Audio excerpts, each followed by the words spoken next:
A paz do Senhor a todos. Estou aqui mais uma vez para gravar esse vídeo da nossa EBD de adultos, lição de número 10, que será ministrado dia 9 de junho de 2024. O dia do pastor é um dia especial dos pastores. Bom, o tema da lição é desenvolvendo uma consciência de santidade. O texto áureo se encontra ali em Hebreus capítulo 12, versículo 14, que diz assim: Segui a paz com todos e a santificação, sem a qual ninguém verá o Senhor. A verdade prática diz assim: na jornada para o céu devemos estar conscientes a respeito da necessidade de ter uma vida santa para nos encontrarmos com o Senhor.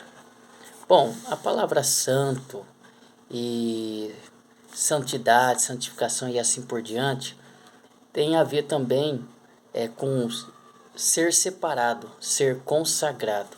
Ou seja, quando a Bíblia fala de santo, santificação, santidade, está falando no nosso relacionamento com Deus.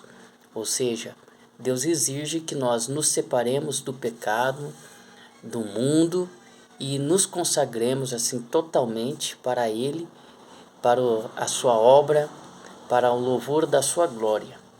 Bom, eu vou ler alguns textos bíblicos aqui, semanais, que eu achei muito interessante. Gostaria de ler aqui para os irmãos, Evangelho de João, capítulo 17, versículo 17, vai dizer da seguinte forma: a palavra de Deus gera a verdadeira santidade, ou seja, nós somos santificados também pela palavra.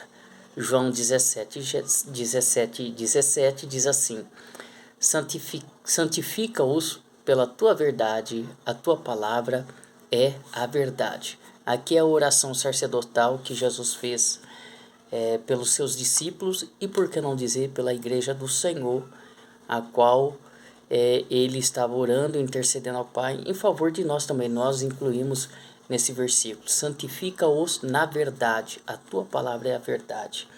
Muito bem.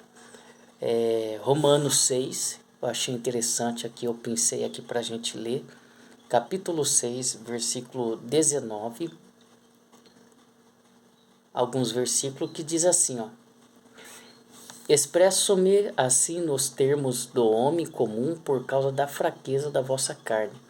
Pois assim como apresenteis os membros do vosso corpo como escravos da impureza e da maldade, que conduz à iniquidade ainda maiores, apresentai a partir de agora todos os membros do vosso corpo como escravos da justiça para a santificação, que é um processo progressivo, contínuo na vida do cristão até que Jesus venha ou até que ele parta para a eternidade e estará dentro desse processo. Como diz Provérbios também, a luz do justo é como a aurora que vai brilhando cada dia mais até ser dia perfeito. Versículo 20: porque quando ereis escravos do pecado, estáveis livres em relação à justiça. E que fruto colheste então das atitudes das quais agora vos envergonhais? Pois o resultado final delas é a morte. Contudo, agora libertos do pecado e tendo sido transformados em escravo de Deus, tendes o vosso fruto para a santificação e, por fim, a vida eterna. Porque o salário do pecado é a morte, mas o dom gratuito de Deus é a vida eterna por intermédio de Jesus Cristo, nosso Senhor. Muito bem. Eu pensei somente esses dois versículos aqui, texto bíblico, porque é o que me chamou mais atenção, que está dentro do assunto, né, sobre desenvolvendo uma consciência de santidade. Bom, a leitura bíblica em classe vai ser em 1 Pedro, capítulo 1, versículo 13 ao 21. Eu só quero ler o versículo 15 ao 17, que diz assim: mas como é santo aquele que vos chamou, sede vós também santos em toda a vossa maneira de viver. Porquanto escrito está: sede santos, porque eu sou santo. E se invocais por Pai aquele que sem acepção de pessoas julga segundo a obra de cada um, andai em temor durante o tempo da vossa peregrinação. Bom, então, aqui Pedro, né, está chamando a atenção dos crentes para que não venhamos cometer aquele erro, né, gravíssimo que muitos estão cometendo, de falar, estamos na dispensação da graça, então somos salvos pela graça e, portanto, vamos andar de qualquer maneira. Não é bem assim. Somos salvos pela graça, mas o que atesta a nossa salvação é a nossa obediência à palavra do Senhor. É o nosso viver em Cristo. É o nosso fruto, né? É o nosso fruto de arrependimento, é o nosso fruto do Espírito que confirma a nossa salvação, porque só vai entrar no céu aqueles que foram nascidos de novo, aqueles que são nova criatura, aqueles que andam em novidade de vida, aqueles que andam não segundo os desejos da carne e dos pensamentos, mas andam segundo a obediência da palavra, ou seja, sacrificando, mortificando a sua carne e seu velho homem a cada dia e deixando que o Espírito Santo venha reger a vida no cotidiano aí e assim entrando no processo da santificação. Bom, a palavra-chave desta lição será santidade. E o primeiro tópico diz assim, perspectiva bíblica da santificação. O primeiro subtópico fala santificação no Antigo Testamento. Eu pensei algumas coisas aqui que eu quero ler para os irmãos. Bom, santificar significa do hebraico kodesh, santidade é um substantivo masculino que significa sacralidade, posto à parte, que pode se referir a Deus, aos lugares, coisas, algo à parte, separado. Essa palavra deriva da raiz verbal hebraica kadash, que traz a ideia de consagrar, santificar, preparar, dedicar, ser consagrado, ser santo, ser santificado, ser separado. Então, essa palavra tem tudo a ver com consagração, com separar-se para Deus. No Antigo Testamento, principalmente ali do povo de Deus no deserto, assim, algo bem vívido ali no tabernáculo. O que acontecia? Todos os objetos ali do tabernáculo era consagrado, ou seja, era separado para um uso especial. Então, trazendo para os nossos dias, quando se fala de santo, santidade e santificação, está querendo nos dizer o quê? Que nós devemos estar à parte, separado por Deus para servir a Deus no meio deste mundo. Mas para isso precisamos se isolar do mundo? Não, é vivermos no mundo, mas de maneira consagrada a Deus, de maneira que tudo aquilo que venhamos a fazer, as nossas atitudes, venha demonstrar Cristo para as pessoas, demonstrar a luz de Cristo para as pessoas que estão à nossa volta. Jesus disse que nós devemos ser sal e luz dessa terra. Então, é esse sentido de santidade, santificação, é separar-se das coisas que desagradam a Deus, do pecado que estão de perto nos assedia e venhamos viver uma vida santa, piedosa, né, perante essa sociedade. Não é se isolar do mundo, não, porque tem muitos crentes que tomam esse caminho do radicalismo, que começa a se isolar das pessoas, achando que as pessoas não são dignas ou que as pessoas são impuras demais para conviver. E está erradíssimo. Isso é radicalismo. Quando a Bíblia fala de santidade, de consagração, de viver uma vida santa, é uma vida separada do pecado. Mas é claro, estamos no mundo, refletindo como luz, refletindo a luz de Cristo e sendo sal ali, temperando o ambiente. Tá certo? Vamos lá. Agora, o segundo subtópico fala a palavra santificar, que é do verbo grego hagiadizó, que eu não sei ler direito, porque eu não conheço o grego, mas está aqui. Quer dizer, santificar traz a ideia de tornar santo, purificar ou consagrar, ser santo. Em termo abrangente, o sentido de o crente tornar-se puro de modo a estar purificado e santificado por obra graciosa do Espírito Santo. Nesse sentido, no Novo Testamento, a santidade opera na vida do crente é uma obra autêntica do alto. A santidade exigida na palavra, como eu falei, que a palavra de Deus nos purifica. O sangue de Jesus nos perdoou, nos purificou de todo pecado, nos redimiu, nos comprou, né?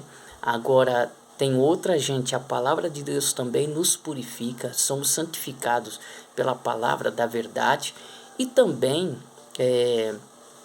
somos purificados pelo Espírito Santo. O Espírito Santo vai nos lapidando, vai nos direcionando. Então, o Espírito Santo também age na nossa vida, nos santificando, nos dando capacidade para obedecer a Jesus e os seus mandamentos. O segundo tópico vai falar a santificação e seus estágios, a realidade da santificação. Bom, aí depois vai falar um pouquinho dos 3 estágios da santificação que eu pensei aqui, que eu achei muito interessante, que diz assim: em primeiro lugar, a santificação do crente inicia com um novo nascimento, pois, por intermédio do Espírito Santo, o crente é declarado justo diante de Deus, completamente regenerado, declarado sem pecado. Trata-se da santificação inicial ou posicional. Muito bem. Em segundo lugar, há o estágio progressivo da santificação neste mundo, em que o crente se despoja do velho homem e vai se revestindo do novo homem até alcançar a perfeita imagem de Cristo. E a terceira esse estágio leva ao último, o da glorificação. Este é o momento em que o crente será como Jesus é.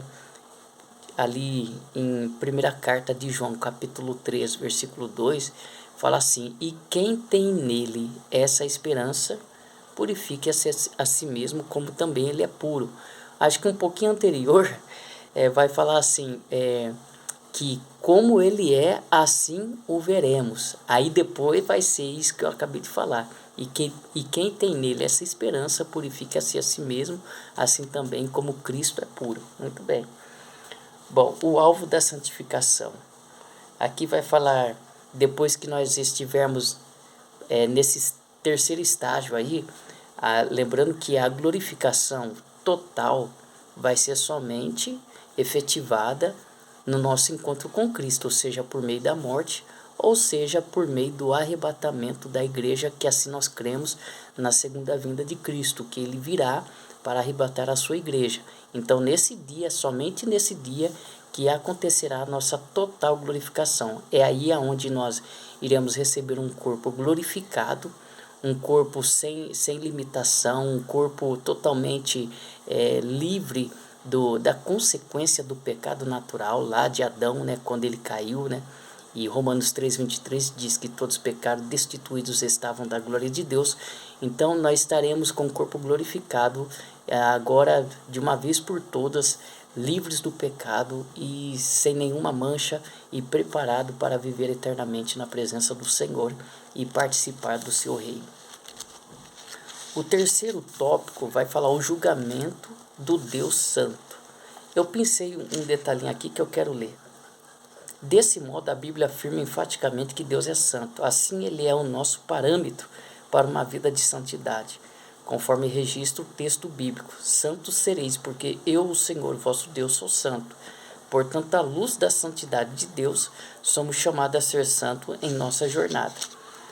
Aí vai falar da santidade exigida a todos os crentes, vai falar da santidade e justiça de Deus, e assim vai encerrar o assunto, a lição, né, partindo para a conclusão.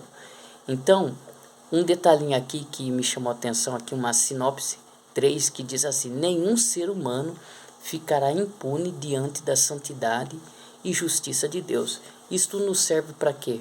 Para nós ficarmos em alerta, vigilantes, não tomar proveito da graça de Jesus, não fazer da liberdade que nós temos em Cristo motivo ou vazão para a libertinagem, para os excessos, né?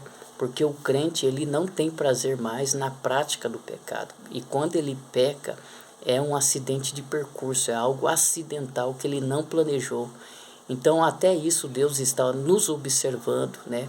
Quando nós falhamos por fraqueza humana mesmo, por um acidente de percurso, mas também Deus também está nos observando quando nós tomamos alguns pecadinhos como hábito na nossa vida e não queremos deixar esses hábitos. Eu posso citar vários exemplos.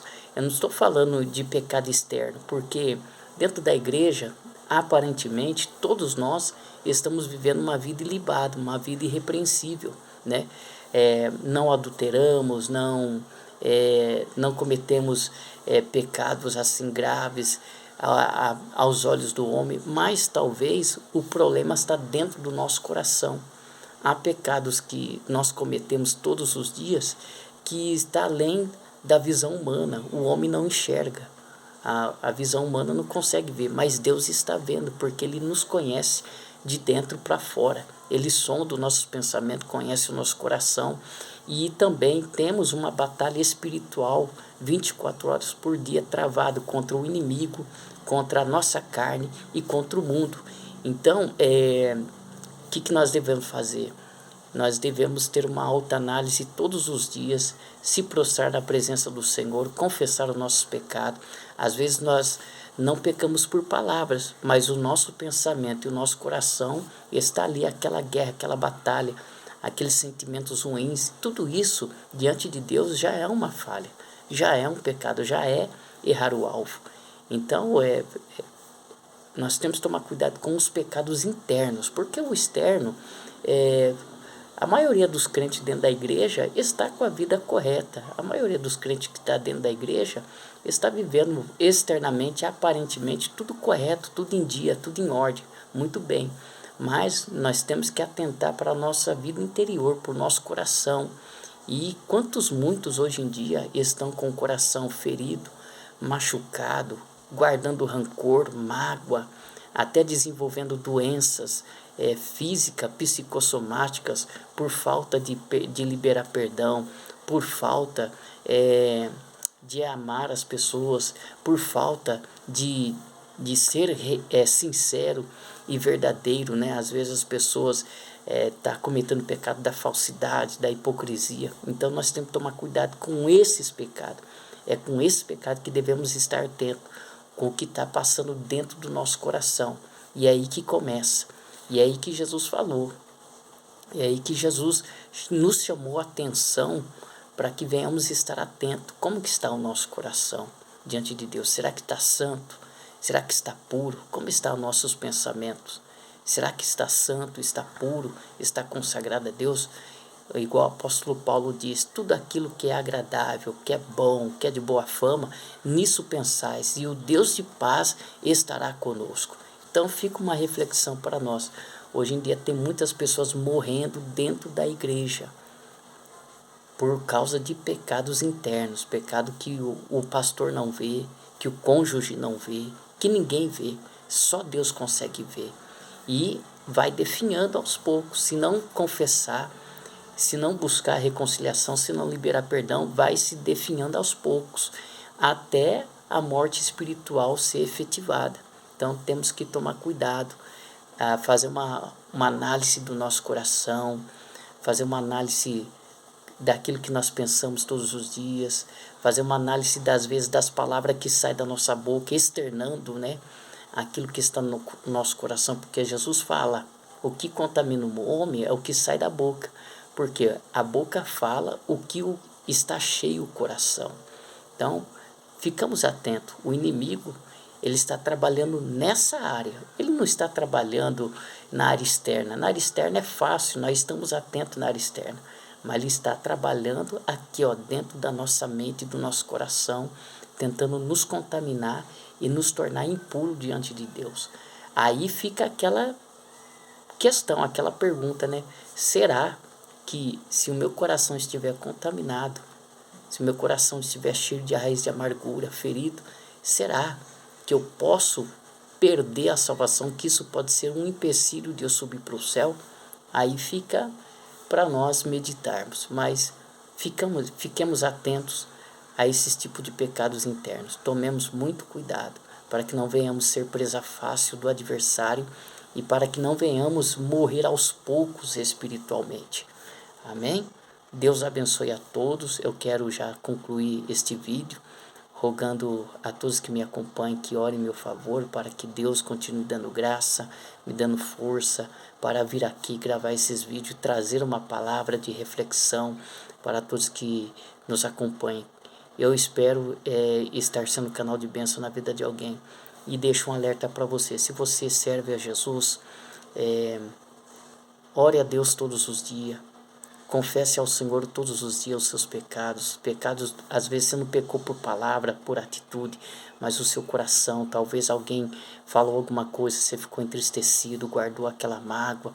Abre o coração, libera o perdão para que você receba o perdão de Deus e faça uma faxina todos os dias dentro do seu coração. Faça uma análise na sua mente quando você for dormir, antes de dormir, aliás, e adquira esse hábito para que você esteja santo, separado, consagrado de dentro para fora.